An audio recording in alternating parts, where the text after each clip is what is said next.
Siapakah suspek langsung tidak pernah didedahkan oleh pihak berkuasa? Bagaimana seseorang yang menyebabkan kematian yang begitu tragis dilindungi identitinya oleh pihak berkuasa? Ada sesuatukah yang dilindungi oleh pihak polis? Ikuti kisah ini.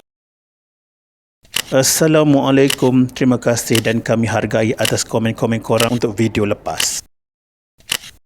Seorang penunggang motosikal maut selepas tercampak kira-kira 30 meter ke bawah jambatan dalam kemalangan di lebuh raya Sungai Besi, Ulu Kelang, SPE pada Khamis. Ketua Jabatan Siasatan dan Penguatkuasaan Trafik JSPT Kuala Lumpur, ACP Muhammad Zamzuri Muhammad Isa berkata, insiden berlaku kira-kira jam 4.40 petang melibatkan sebuah kenderaan utiliti sukan SUV dan dua buah motosikal. Suasana petang yang pada mulanya hanya diselubungi hujan lebat bertukar menjadi tragedi menyayat hati apabila seorang penunggang motosikal, Muhammad Syafiq Hashim, 31 tahun, maut selepas tercampak dan terjatuh kira-kira 30 meter dari sebuah jejambat dalam kemalangan di kilometer 15.8 lebuh raya Setiawangsa, Pantai SPE arah Setiawangsa, menghala ke Sungai Besi pada jam 4.40 petang 25 Jun 2026. Berdasarkan siasatan awal polis, mangsa ketika itu dipercayai sedang berteduh daripada hujan bersama beberapa penunggang motosikal lain di bawah jejambat berkenaan apabila sebuah kenderaan utiliti sukan SUV jenis Proton S50 yang dipandu seorang wanita tempatan berusia 21 tahun dipercayai hilang kawalan ketika melalui laluan tersebut sebelum terbabas ke bahu kiri jalan lalu merempuh dua buah motosikal yang berada di lokasi berkenaan. Rempuhan yang berlaku dalam sekelip mata itu menyebabkan Muhammad Syafiq tercampak dengan kuat sehingga melepasi penghadang jalan sebelum terjatuh dari jejambat pada ketinggian kira-kira 30 meter. Manakala seorang lagi penunggang motosikal bersama pemboncengnya yang masing-masing berusia 18 tahun turut mengalami kecederaan di bahagian muka dan kemudiannya dikejarkan ke Hospital Kuala Lumpur HKL untuk menerima rawatan lanjut.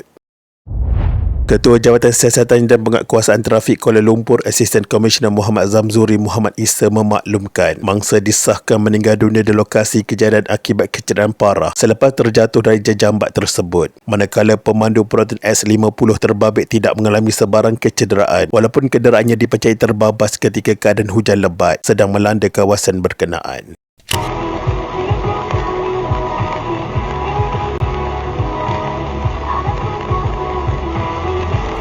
Hasil ujian saringan alkohol yang dijalankan terhadap pemandu wanita berusia 21 tahun itu mendapati keputusannya adalah negatif. Namun wanita berkenaan tetap ditahan bagi membantu siasatan sebelum dibawa ke Ibu Pejabat Polis Daerah Dang Wangi untuk menjalani ujian saringan air kencing sebagai sebahagian daripada prosedur siasatan yang ditetapkan pihak berkuasa.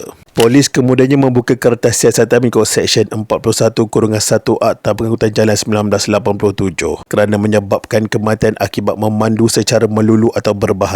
Selain meminta orang ramai yang mempunyai maklumat berhubung kejadian itu supaya tampil membantu siasatan. Menurut dakwaan beberapa individu yang berada berhampiran lokasi kejadian, detik kemalangan itu berlaku begitu pantas apabila mereka melihat sebuah kenderaan merempuh kumpulan penunggang motosikal yang sedang berteduh di bawah jejambat, menyebabkan suasana bertukar menjadi kelam kabut dalam sekelip mata. Tanpa berlengah, mereka bergegas memberikan bantuan kepada dua mangsa yang dilihat mengalami kecederaan di atas jejambat. Namun ketika usaha menyelamat sedang dijalankan, salah seorang mangsa yang masih sedar memaklumkan bahawa terdapat seorang lagi individu telah tercampak dan jatuh ke bawah jejambat. Mendengar perkara itu, saksi-saksi yang berada di lokasi dilaporkan tergamam dan sukar mempercayainya sebelum segera menuju ke bahagian tepi jejambat untuk memeriksa keadaan di bawah. Lalu mendapati seorang lelaki terbaring di bawah jejambat selepas dipercayai terjatuh dari ketinggian kira-kira 30 meter akibat rempuhan berkenaan.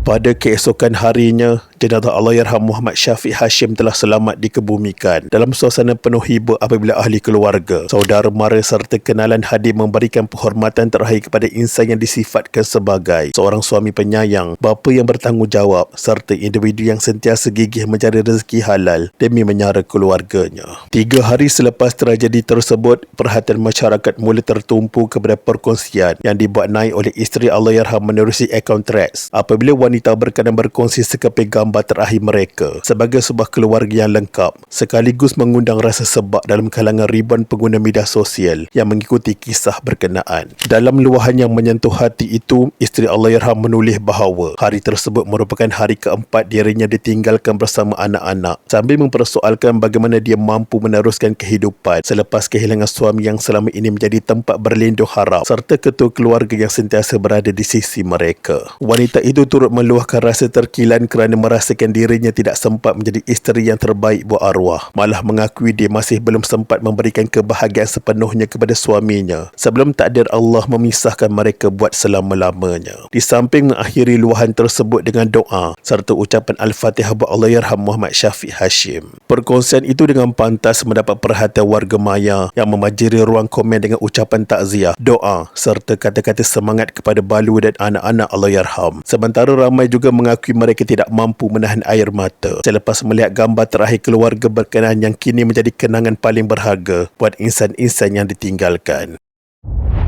Lebih mengundang rasa pilu apabila terdapat perkongsian memaklumkan bahawa isteri Allahyarham hanya menerima berita mengenai pemergian suaminya sekitar jam 11 malam, sedangkan kemalangan tersebut sebenarnya berlaku pada lewat petang, sekaligus menjadikan detik menerima khabar berita duka itu antara saat paling sukar yang terpaksa dihadapi oleh seluruh ahli keluarga. Dalam masa yang sama, seorang individu dipercayakan Allahyarham turut berkongsi kenangan mengenai mangsa menerusi media sosial dengan menyifatkan Muhammad Syafiq sebagai seorang bapa serta suami yang sangat bertanggungjawab, rajin bekerja demi menyara keluarga, malah baru saja memperoleh pekerjaan tetap pada awal minggu kejadian di syarikat milik abangnya.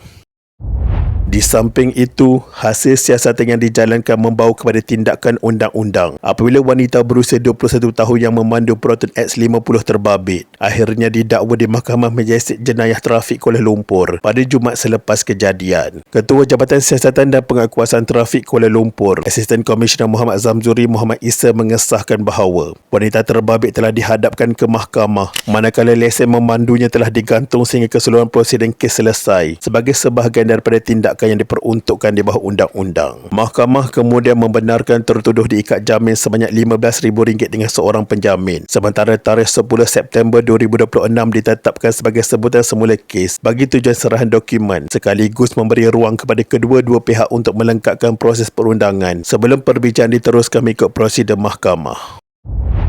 Nampaknya kes ini tidaklah sehangat seperti kes-kes lain. Kami menuntut supaya pihak berkuasa menyatakan siapakah suspek wanita ini. Kenapa perlu lindungi suspek? Besar sangat ke kabel suspek sehingga namanya langsung tidak didedahkan pihak berkuasa. Di pihak mangsa, ahli keluarganya yang kini terpaksa meneruskan kehidupan tanpa kehadiran seorang suami dan bapa yang selama ini menjadi tonggak utama keluarga. Malah boleh dikatakan kebahagiaan yang dibina akhirnya diragut seorang wanita berusia 21 tahun. Kami mendoakan Allah Subhanahu Wa Taala mengampuni segala dosa Allahyarham Muhammad Syafiq Hashim dan menempatkan arwah dalam kalangan orang-orang yang beriman. Salam takziah. Al-Fatihah.